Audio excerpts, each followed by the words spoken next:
Students, एक बार फिर से आपका स्वागत है हमारे YouTube channel S Narayan maths में। आज हम एक नए टॉपिक के साथ सर्कल, वृत्त।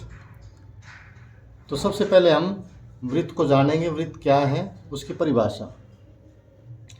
तो वृत्त क्या होता है? किसी समतल में एक निश्चित बिंदु से समान दूरी पर स्थित बिंदुओं को मिलाने से बनी बंद आकृति को वृत्त कहते हैं। अब यहाँ देखो, निश्चित बिंदु, मैंने ये बिंदु लिया निश्चित, और इस बिंदु से समान दूरी पर मेरे सामने ये बिंदु है। समान दूरी पर ये दूरी हम चाहे किसी बिंदु को हम मिला लें, इसको मिलाएं,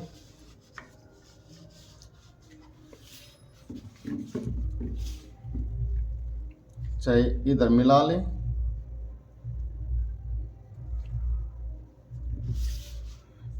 चाहे इधर किसी बिंदु से मिला लें। यानी कि हम किसी भी बिंदु को मिला लें एक निश्चित बिंदु से, ये दूरी हमेशा बराबर रहेगी, समान रहेगी।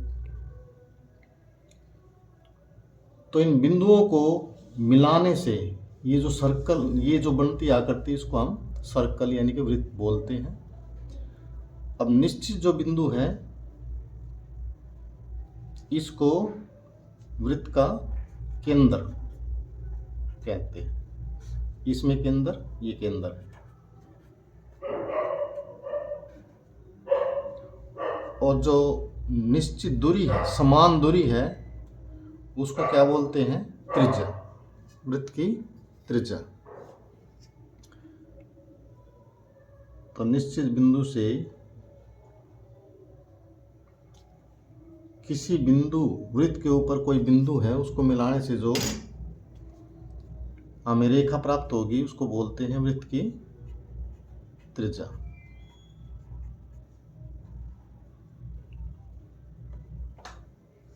तो ये था वृत्त। समान दूरी पर ये क्या है? ये भी त्रिज्या,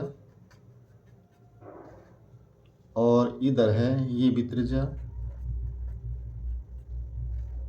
और इधर है ये भी त्रिज्या।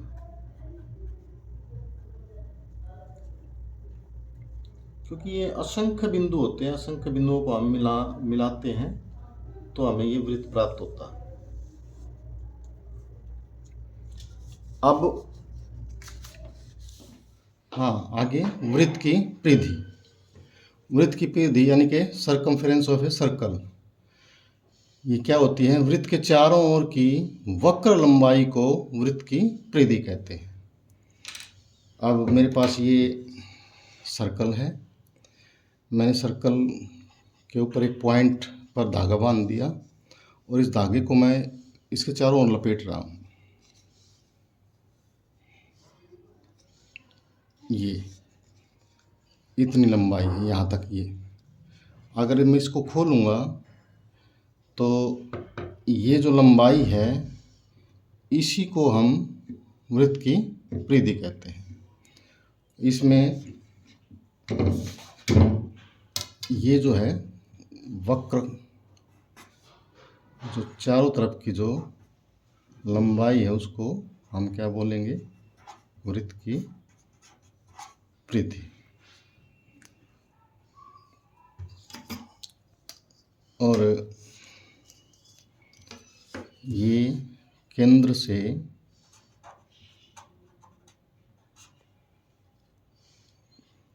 हम परिधि पर किसी पॉइंट को मिलाएंगे, उसको त्रिज्या या आर, रेडियस कहते हैं।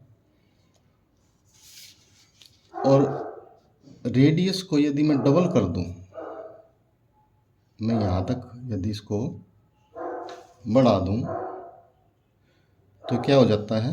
व्यास।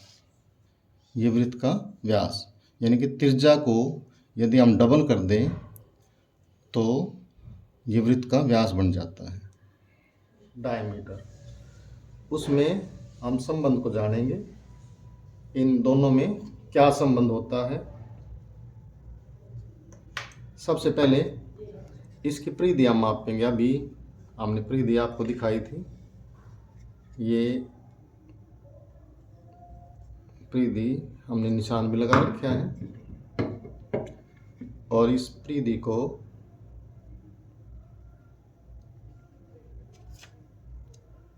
हम स्केल से मापेंगे।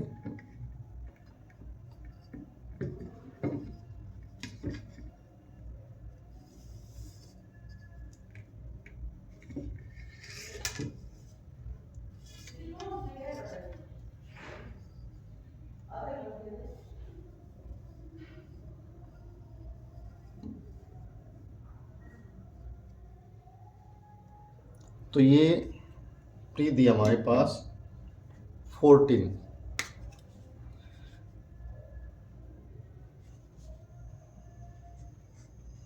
वृत्त की परिधि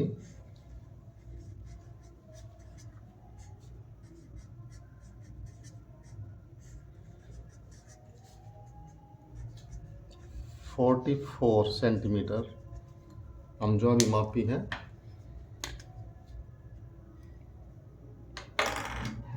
एक बार फिर देख लें, यहाँ से माप रहे हैं,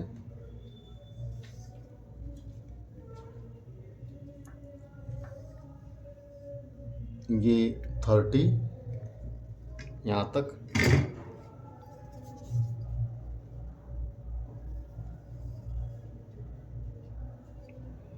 और ये जो निशान लगा रखा है 14, तो 30 प्लस 14 44 परिधि। अब हम वृत्त के व्यास को मापेंगे।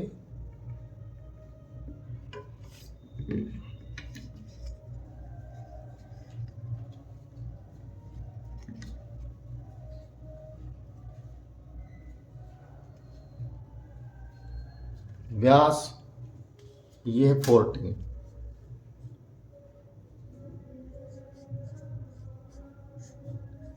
वृत्त का व्यास ये है 14 सेंटीमीटर। अगर हम परिधि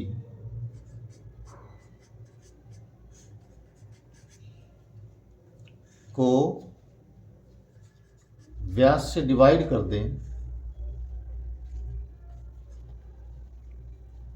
करेंगे 44 बाय 14, 2 दूनी 4, 2 दूनी 4 और 2 सत्ते 14, ये हमें 22/7 मिल गई।